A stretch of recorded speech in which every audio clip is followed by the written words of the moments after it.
Hey folks, welcome back to the channel.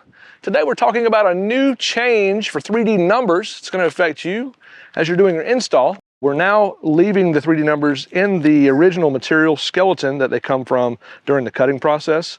You'll notice that they come with a masking on the front, which is super aggressive. So in order to remove your 3DNumbers from that skeleton, you're simply going to flip over.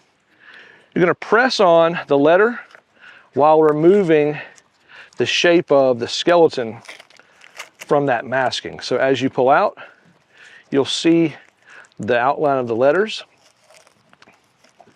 Just be careful not to displace the letter from the masking.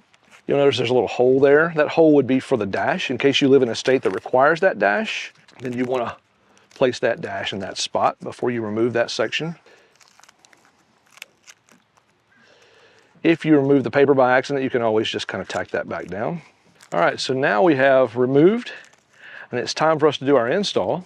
We'll remove our paper. If you haven't already prepped your area, you're gonna wanna wipe that area down with either acetone, rubbing alcohol, something to remove any oils, debris, dirts from the installation surface.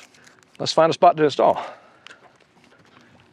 Most are gonna wanna install either above the rub rail or below, depending on the color choice. So we always kind of try to match up our colors to match the outside of the boat, make it look nice. In this case, right below the rub rail, we usually try to mark off the screws to kind of count so that our numbers are the same on both sides. We use the screws as reference. Find yourself a nice spot.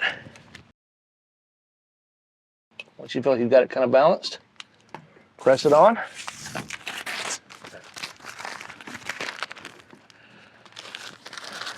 You can go back and press firmly if you'd like to. The adhesive is pretty aggressive, so it holds well.